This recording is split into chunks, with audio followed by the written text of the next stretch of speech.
Lukas pasal 1 ayat 5 sampai 25. Yang hari ini kita mau bahas. Nanti minggu depan ayat 26 sampai 30 berapa ini? 38. Nanti seterusnya begitu. Ya. Dan tanpa saya sadari, dan ini yang diatur Tuhan, saya puji Tuhan, kita mau bicara tentang keluarga di sini. Tadi kesaksian dari Saudari Yesi. Ya. Tentang keluarga. Mungkin di tanggal-tanggal ini namanya Advent, minggu-minggu Advent ini kalau di liturgi gereja-gereja Protestan atau Katolik, mereka akan bahas tentang Lukas pasal 1 tapi bicara tentang berhubungan dengan kelahiran Yesus kan. Saya mau bicara tentang itu, tetapi mari kita mau bicara sekarang tentang keluarga Zakaria dan Elizabeth. Keluarga yang sangat hebat. Tetapi nanti kita lihat ada banyak sekali pergumulan, ada banyak keraguan, ada banyak hal yang kita bisa lihat. Keluarga yang hebat ini punya masalah, berharap pada Tuhan, dan Tuhan tidak permalukan. Walaupun sepanjang hidup mereka, ketika anak mereka lahir, anak itu tidak bersama-sama dengan mereka. Anak itu tidak berada di bait Allah sebagai imam, malah berada di hutan belantara. Apakah itu kegagalan? Ada banyak sekali anak-anak Tuhan, keluarga gereja, keluarga anugerah, keluarga anak-anak Tuhan yang memang selalu berhadapan dengan masalah. Anak-anak kita juga seperti itu. Kalaupun mereka satu waktu menyakiti kita, tolong ingatkan mereka, Tuhan ada di depan, menunggu engkau, bahkan Dia menunggu di surga. Karena keluarga kita bukan keluarga sempurna. Ya. Saudara,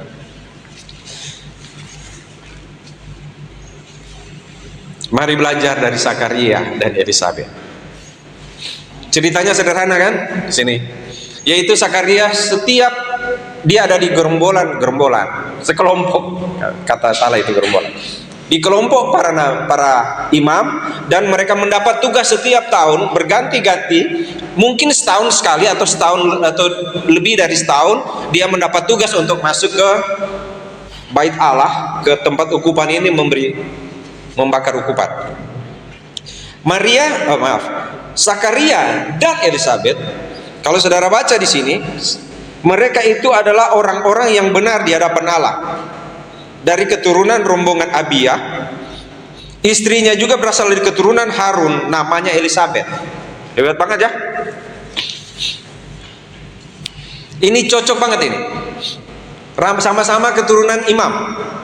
Kurang apa ya keluarga kayak begini? Lalu kalau kita baca ayat yang ke-6, keduanya benar di hadapan Allah. Di hadapan Allah benarnya, saudara. Bukan di depan manusia, di hadapan manusia.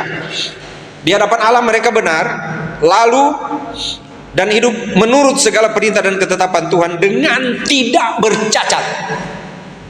Ini Zakaria dan Elizabeth, tidak bercacat.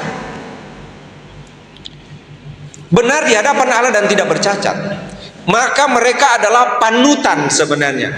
Mereka, kalau saya bilang tadi, kalau ketemu dengan orang seperti ini, semua orang akan lihat, hebat banget Zakaria dan Elizabeth.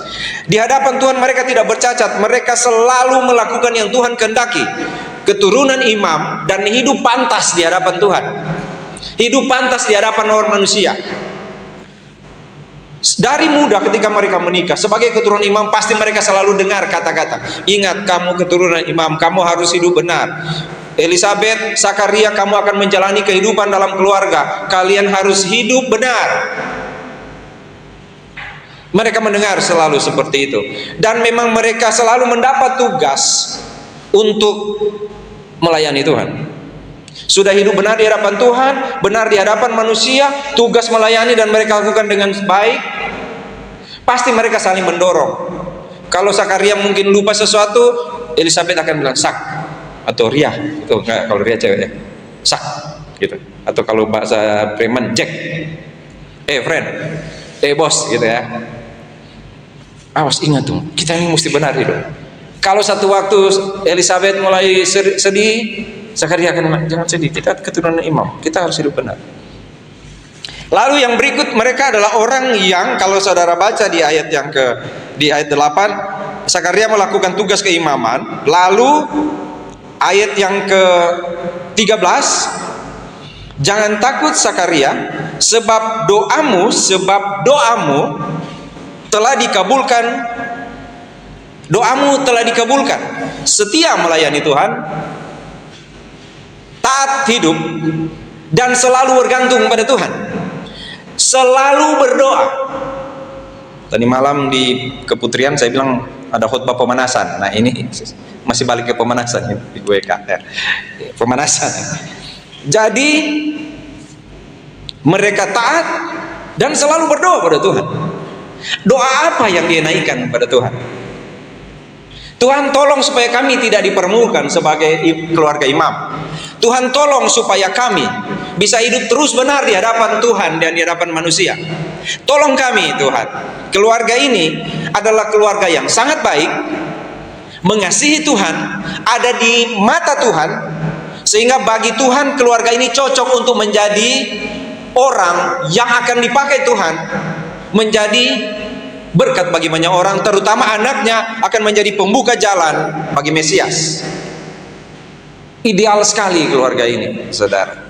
Tetapi kalau saudara mau perhatikan ketika dia berkata, ketika malaikat bilang, segala doamu sudah didengar, kita akan tahu di sini bahwa keluarga yang kita lihat ideal ini ternyata adalah keluarga yang mempunyai masalah. Satu keluarga yang punya tingkat, kalau kita nilai sangat sempurna, imam orang baik sekali hidup tanpa celah, tapi ternyata punya masalah dalam kehidupan keluarga mereka. Sakaria dan Elisabet, masalah itu mereka bawa selalu di hadapan Tuhan. Tuhan tolong kami. Ketika ada masalah mereka datang pada Tuhan dan bicara pada Tuhan, Tuhan tolong kami. Apa yang mereka minta tolong? Kalau saudara baca di bagian terakhir di ayat 25, saudara akan tahu apa yang membuat mereka minta pada Tuhan. Tolong karena kami sedang dipermalukan. Kami hidup benar di hadapan Tuhan. Itu kerinduan kami. Kira-kira begitu kata Sakaria dan Elisabet. Kami melakukan ini, melayani-Mu Tuhan, tetapi kami dipermalukan. Setiap saat saya dipermalukan, apalagi Elisabet. Setiap saat saya dipermalukan. Saya bersama-sama dengan suami saya melayani Tuhan ke bait Allah, mengantar suami saya melayani-Mu, tapi saya dipermalukan. Saya selalu malu di hadapan umat. Keturunan imam tapi kok seperti itulah. Keturunan imam hidup benar tapi kok tak diberkati Tuhan ya. Sakaria dan Elisabet tidak diberkati Tuhan. Sekalipun mereka taat pada Tuhan, orang selalu akan bilang, lihat mereka, padahal bagus sekali loh. Tapi itu dialami oleh Sakaria dan Elisabet. Mereka padahal taat sekali, keluarganya rukun sekali, nggak pernah ada masalah. Tapi begitu ya mereka. Tapi apa? Mereka selalu berdoa pada Tuhan. Mereka mendoakan orang. Mereka melayani orang lain, memberi penghiburan kepada orang, mendidik keluarga-keluarga muda. Tapi mereka tidak punya anak. Dan bagi Israel, kalau tidak punya anak, itu memalukan. Sudah lama sekali menikah, selalu bilang dijawab Tuhan, selalu bersaksi, puji Tuhan, Tuhan jawab doa saya. Tapi kok Tuhan tak berkati kamu? Bagaimana keturunanmu? Siapa yang akan ganti kamu sebagai imam? Bagaimana? Dan yang paling malu adalah Elisabet. Elisabet sangat malu kalau dia kemana-mana. Kan dia itu ya, nggak punya anak ya. Padahal rajin loh ke gereja. Tapi kok begitu ya?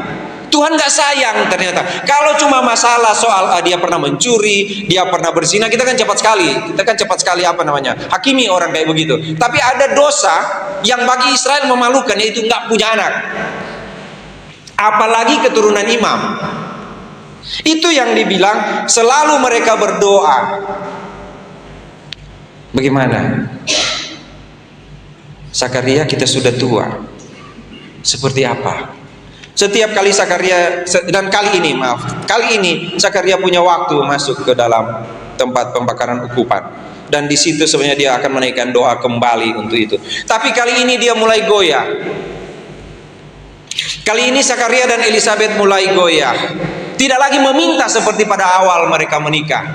Tidak lagi meminta seperti di pertengahan hidup pernikahan mereka. Sekarang doanya mulai menjadi pasrah pada Tuhan. Tuhan, dulu kami minta seperti ini, tapi ternyata permintaan kami salah Tuhan. Menjadi kata-kata yang biasa bagi kita seperti ini. Biarlah kehendak-Mu yang jadi. Selalu akan bilang, Tuhan, biarlah kehendak-Mu sajalah yang jadi. Itu yang dikatakan oleh Zakaria dan Elizabeth. Tidak punya waktu lagi, tidak mungkin. Sudah tua, mungkin dia lihat, dia peluk mungkin istrinya. Zakaria peluk Elizabeth, sudah selesai kita. Tidak mungkin lagi kita punya anak. Tidak mungkin. Tapi kita jangan berhenti melayani Tuhan ya.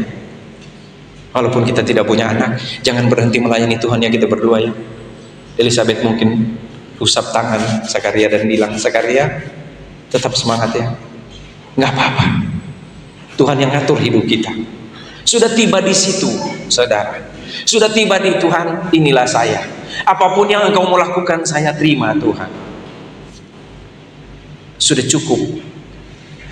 Kalaupun tidak punya anak, gak ada masalah Tuhan. Toh saya masih bisa melayani-Mu. Terima kasih Tuhan. Pada waktu tiba di titik itu, lalu malaikat bilang padanya, semua doamu Zakaria telah didengar. Bahkan kalau kita baca di ayat sini, di ayat 13, telah dikabulkan. Istrimu akan melahirkan seorang anak laki-laki bagimu, dan haruslah engkau menamai dia Yohanes. Engkau akan bersuka cita dan bergembira, bahkan orang-orang akan bersuka cita karena kelahirannya. Engkau akan bersuka cita Zakaria. Jangan berduka sekarang, jangan bersedih sekarang. Engkau akan bersuka cita karena Tuhan akan jawab doamu. Dan orang-orang yang ada di sekitarmu, yang selalu melihat engkau bergantung padaku, mereka juga akan bersuka cita. Wow, enak banget mendengar kata-kata itu ya. Anak ini bukan hanya lahir bagimu, tapi dia akan benar di hadapan Tuhan, tidak minum minuman keras, akan penuh dengan Roh Kudus, mulai dari rahim ibunya, akan membuat banyak Israel berbalik kepada Tuhan. Dia akan berjalan mendahului Tuhan dalam roh dan kuasa Elia. Dia akan membuat anak-anak berbalik. Itu anaknya akan lahir, Zakaria. Zakaria hanya berdua dengan malaikat di tempat itu. Di tempat yang mereka percaya, disinilah ruangan di mana kami harus bersujud meminta pada Tuhan. Itu sebabnya yang saya pernah bilang pada saudara, tempat ini, gereja ini, gedung ini adalah tempat saudara harusnya meminta sesuatu pada Tuhan. Jika satu waktu saudara bermasalah, saudara boleh datang di sini, bertelut di sini dan berdoa minta pada Tuhan. Itu maksudnya kita punya gedung gereja. Ya, nanti kita akan buat itu program itu tahun depan. Setiap kali saudara punya masalah, saudara boleh datang di sini dan bersujud minta pada Tuhan. Ini bukan tempat biasa, saudara. Kita bilang ini apa? Rumah Tuhan. Iya benar? Saudara boleh datang di sini, bisa menangis di sini meminta apa pada Tuhan. Itu yang dilakukan oleh Zakaria. Sekarang dia bersama-sama di ruangan di mana orang Israel harus diwakili bertemu dengan Tuhan. Sekarang malaikat bilang padanya, doamu sudah dijawab. Aduh, saya ingin seperti itu, saudara. Saya ingin kita juga seperti satu waktu kita di hadapan Tuhan, dengan segala apa yang ada pada kita, kita bilang pada Tuhan, Tuhan, saya sudah meminta padamu, saya sudah melakukan apa yang harus saya lakukan, tapi saya terbatas. Keluarga saya bukan keluarga sempurna, tapi saya ada di sini Tuhan, saya mau minta pada Tuhan. Apa yang akan Tuhan lakukan, lakukanlah sekarang Tuhan. Dan kepada Zakaria Tuhan bilang, saya dengar doamu, saya kabulkan doamu. Saudara, Zakaria, Tuhan sudah jawab. Sama kayak kita ya, pernah ya, sama kayak kita nih, begini. Tuhan sudah jawab, tapi kita ragu. Pernah nggak? Lagi berharap pada Tuhan, tapi berjalan sama dengan keraguan kepada Tuhan. Karena pengalaman hidup membuatnya seperti itu. Berharap pada Tuhan, Tuhan tolong saya Tuhan. Ini keadaannya seperti ini, kami nggak punya anak Tuhan. minta tolong pada Tuhan, kabulkan Tuhan, supaya Elizabeth tidak dipermalukan, supaya saya tidak dipermalukan. Tolong jawab doa saya Tuhan. Lalu Tuhan bilang, iya. Lalu dia kaget. Elizabeth, Zakaria, dia bilang, bagaimana? Saudara pernah alami nggak gitu? Lagi berharap pada Tuhan, tapi berjalan sama-sama waktu itu lagi meragukan. Ada banyak sekali dosa pada saat berharap pada Tuhan, tapi meragukan apa yang Tuhan akan buat. Kita baru menunggu berdoa 3 bulan saja, kita langsung bilang, memang bukan kehendak Tuhan. Nah, ini Zakaria sama Elizabeth berdoa berapa tahun ya? Taruhlah kalau mereka menikah umur 40 tahun atau 30 tahun. Mungkin Zakaria sekarang 30 tahun mereka berdoa. Lalu Tuhan jawab, jadi ragu dia. Bagaimana Tuhan? Bagaimana aku tahu bahwa hal ini akan terjadi sebab aku sudah tua, istriku sudah lanjut umurnya. Bagaimana bisa? Ada kan dosa seperti itu ya? Minta pada Tuhan, berharap pada Tuhan, ketika Tuhan jawab jadi bingung. Terus bagaimana Tuhan? Hati-hati ya, hati-hati. Jangan sampai Tuhan berkati lalu bingung. Karena itu yang dibuat, apalagi tidak percaya. Minta pada Tuhan, Tuhan jawab tapi menjadi tidak percaya. Itu yang terjadi dengan Zakaria. Malaikat bilang, mulai kamu keluar dari sini nggak bisa ngomong kamu. Dan tidak ngomong loh. Ya kan? Tidak bicara selama 9 bulan sampai anaknya lahir. Kalau kamu minta pada Tuhan, kira-kira begitu pelajarannya. Dari keluarga yang baik, tapi punya masalah dan minta pada Tuhan, taat pada Tuhan. Lalu ketika Tuhan jawab dan engkau meragukan itu, kalau Zakaria kena hukuman. Kalau dia akan kuat, enggak, Tuhan berkati terus. Tapi Zakaria, Tuhan hukum. Kenapa? Saya sudah berkati, kamu bilang bagaimana mungkin? Lalu selama ini kamu berdoa dengan apa? Bukankah dengan iman? Lalu saya jawab, bagaimana bisa kamu ragu? Saudara, apakah pernah ada saat ragu ketika berdoa? Apakah ada saat ragu ketika berharap pada Tuhan? Apakah ada saat ragu ketika saya bilang pada Tuhan, Tuhan tolong saya? Apakah ada saat ragu kita berpikir, apakah Tuhan bisa? Hati-hati. Ya. Dan apa yang terjadi? Tuhan membuat Zakaria diam. Nggak usah ngomong kamu Zakaria, biar fakta yang akan bicara. Dan Elizabeth bilang, inilah suatu perbuatan Tuhan bagiku, dan sekarang ia berkenan menghapus aibku di depan orang. Elizabeth bilang, Tuhan tidak pernah mempermalukan orang-orang yang berharap padanya. Tuhan tidak pernah mempermalukan orang-orang yang berharap padanya, apalagi mereka yang melayani Tuhan. Tuhan tidak akan pernah mempermalukan orang-orang yang berharap padanya, apalagi yang melayaninya. Mungkin panjang permohonan kepada Tuhan, tapi tidak mungkin Tuhan permalukan. Cuman itu, jaga gereja ini. Jaga gereja ini karena Tuhan punya. Sebab kalau kita goyah sedikit saja, kita tidak akan terima apa yang Tuhan mau beri lebih dari yang kita minta. Seperti Zakaria dan Elizabeth, mereka saling jaga. Nggak mungkin nggak ada cekcok kan dalam keluarga kan? Nggak mungkin nggak ada masalah kan? Ada masalah, tapi mereka selalu bersama-sama dan selalu minta pada Tuhan. Sehingga tiba pada satu saat, ada yang ragu Tuhan jawab. Seperti Zakaria, tetapi ada seperti Elizabeth. Tuhan mencabut aibku di hadapan orang. Mungkin ada yang meragukan, bukan ragu sebenarnya. Tuhan benar nggak Tuhan? Benar nggak begitu Tuhan? Atau ada yang akan bilang, terima kasih Tuhan, karena saya tidak akan dipermalukan. Maka itu yang akan kita lakukan di GA Sola Fide. Tuhan tidak akan permalukan kita. Yang harus ada pada kita adalah setia saja seperti Zakaria dan Elizabeth, dan Tuhan akan jawab tepat pada waktu. Dia akan menjawabnya.